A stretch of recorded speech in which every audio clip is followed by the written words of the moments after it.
Beautiful souls, welcome to the prequel of Ultra Tactics, where we delve into the Matrix and find a way out of it.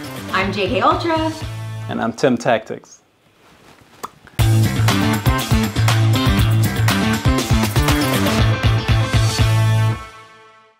So in the best case, you just head over from Jen's channel, and now we're talking about the second part of what's currently going on with disclosure. And this is actually a prequel of a great show that Jen and I are preparing, and I'm actually right now editing it, so it's gonna be out very soon. So basically we talked about the situation in the US where constantly more and more information are brought forward.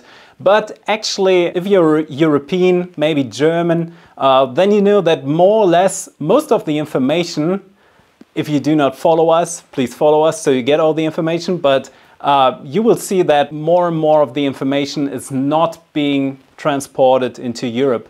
We actually do not have a major headline about what's going on in the US, even though this is like major news. That again, we have someone who came forward and talks about extraterrestrial crafts. There are also different other countries where things are happening, and we're going to delve into that today. And we're also going to talk about possible plans for disclosure and what has already happened in disclosure, right, Jen?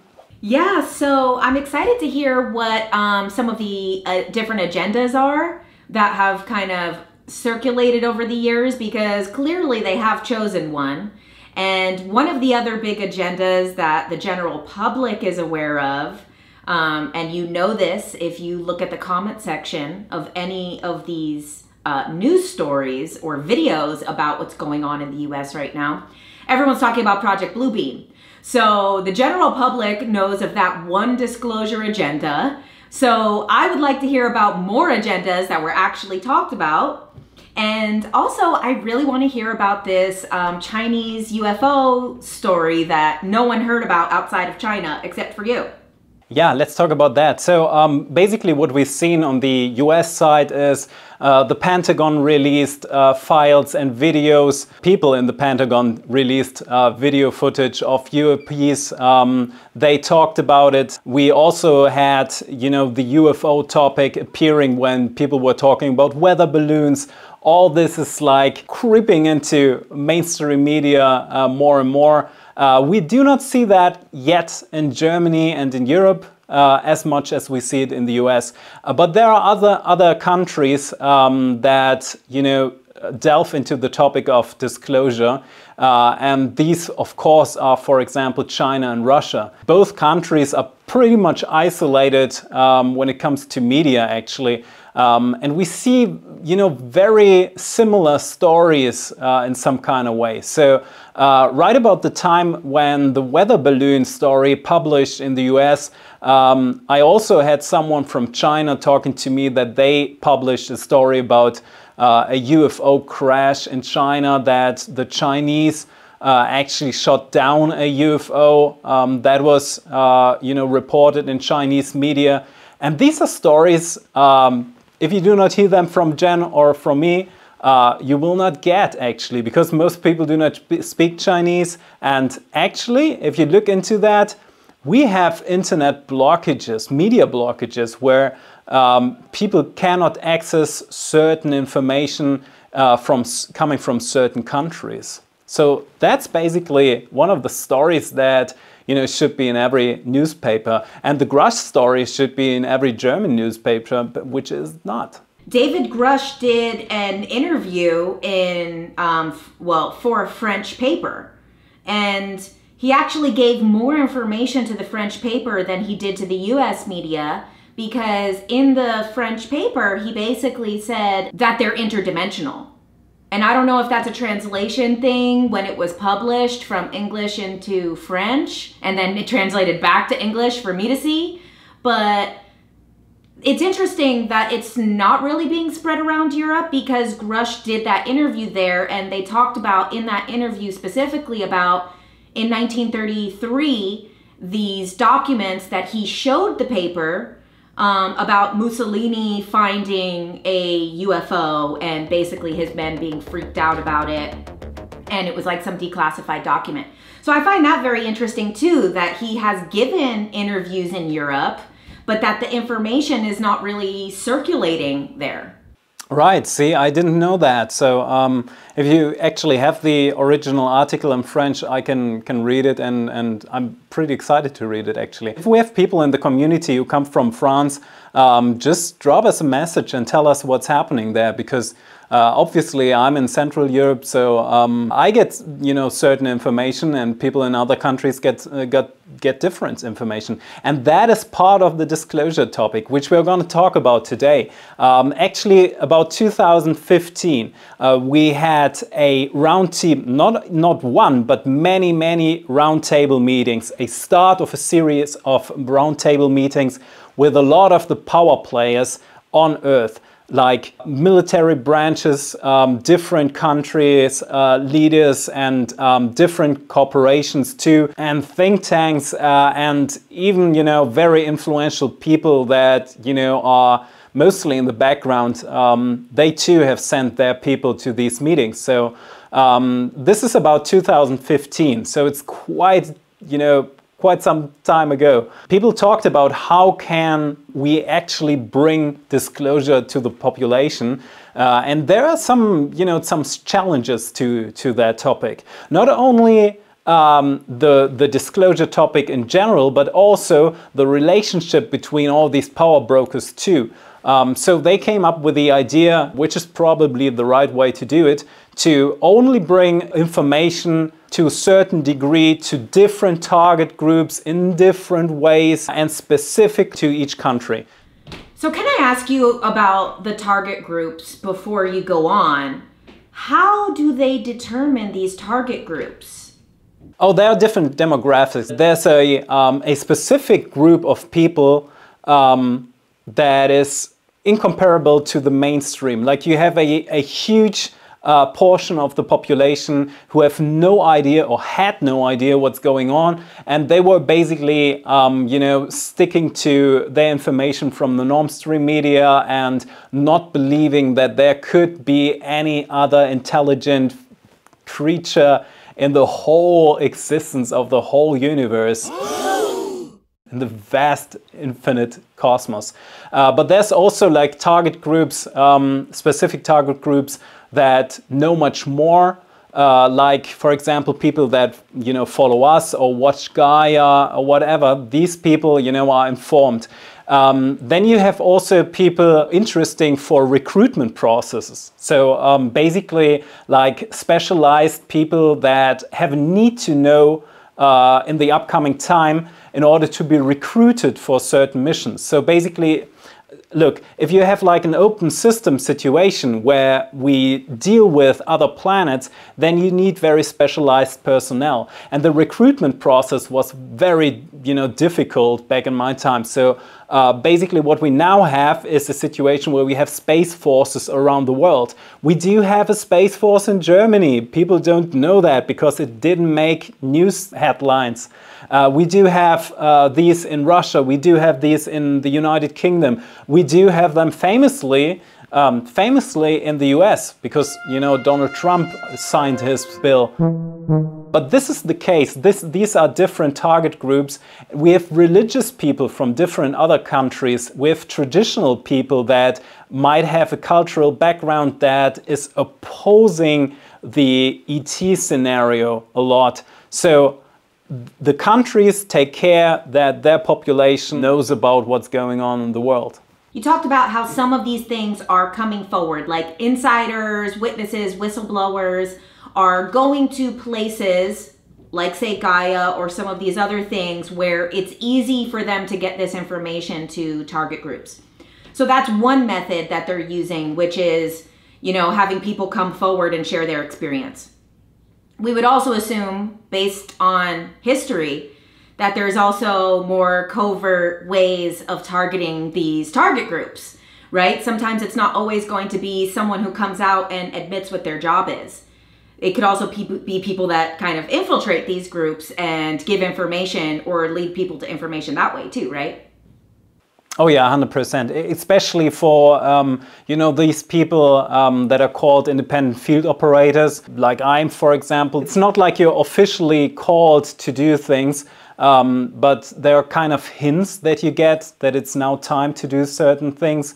And, you know, all these people, probably Grush too, and probably other people too, had some kind of hint that it's now the right time. And the Pentagon is even officially encouraging people to, you know, speak and bring forward information of what's going on. I want to ask you about a couple of these different agendas, because one time you and I had talked about this off camera, that there was, I had asked you if there's like a dog species. Please come here, please. Like an alien canine species, because I've heard other people talk about it. And you said that that was one of the things that could have come up in a possible disclosure agenda, is that one of these things is also deciding kind of which species will be introduced to the public and the different ways that people will react to different species. Like, say, for example, if it's the grays that come forward, to some people, that could be like, oh yes, this is exactly what I think of aliens, but then there's a lot of people who are going to be afraid of that image. So you say that sometimes they might choose a species that is a lot closer to us, either looking like us or similar to a species that we have an affinity, love towards, like a canine species, or something that would be like easier for people to digest. So can you talk a little bit about the species influence with disclosure too? Absolutely. I mean, the Greys are too much of a controversy to bring them actually forward. And I think if the Greys were the first species, you know, to make public, then this would be probably fear-driven in some kind of way, which is bad. Everyone would just shoot at the sky. Yeah. At least here, people would shoot at the sky. So I want to tell everyone who's believing in the Blue Beam project, this is a project that is from the time when, you know, the post-war Germans were coming to the US, Werner von Braun, for example, and different other German scientists in the post-war era. This is how old this project was. This is a different administration. I can tell you that they looked into the scenario of what's psychologically happening in the minds of people when they get thrown into a scenario of invasion, for example. And test shows that people have this tendency to fall into a syndrome of being a victim. That's the real epidemic right now in the US, is everyone is stuck in victimship. Yeah, but this is a different kind of victimship. So we have this victim thing that creates an identity around your personality, but we also have this chaos and panic-driven victimship, comparable to the situation where the conquistadors went to South America and basically enslaved all the people. And people, they just gave up. This does something to the psyche of people.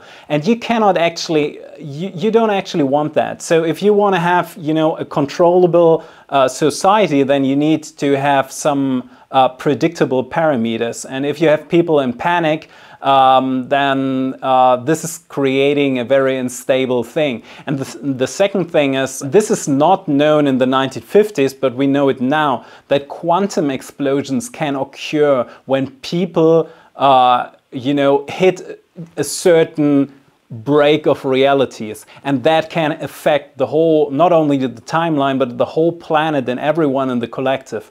So you better keep your fingers away from that scenario. What we have and what we have to deal with is that there's a military interest in order to maintain themselves. The situation is also that there are possible threats in the universe too. It's not like, you know, sugar and honey country outside of Earth or something. Wow! Sugar and honey country. So with all of these different disclosure agendas that are circulating, what do you think is the one that we're choosing right now? That's an interesting question. I know things from the discussions that were done beforehand, but I don't quite know what's been decided on. I, for example, said to the Gaia officials that there's going to be a NASA photo that's going to be dropped that is part of disclosure. And, you know, 2 or 3 months later, we had this famous NASA picture that allegedly showed Mars and this, you know, building or cave or whatever, that is just a hint, you know, that there's a reality that Mars is actually inhabited. So what we're gonna deal with is that the Earth shift is gonna accelerate, it's gonna speed up. You know, information and realities and planets and worlds are merging much faster. So in order to bring, you know, a stable timeline forwards, it's possible that we're going to see some introduction of ET species in the upcoming times. And probably, and this is one of the narratives that I would prefer actually, which has been discussed, is that we're going to have some kind of forward coming of humanoid extraterrestrials, which means we're going to see relatives to humans that look human, but they are actually extraterrestrials. And they're already here, they're already cooperating with some of the governments too, and the military branches too. But if that is one of the, you know, disclosure scenarios, I think that's going to be very productive and very positive, because then we have, for example, one of the holistic human societies that will, you know, bring best practices into the society.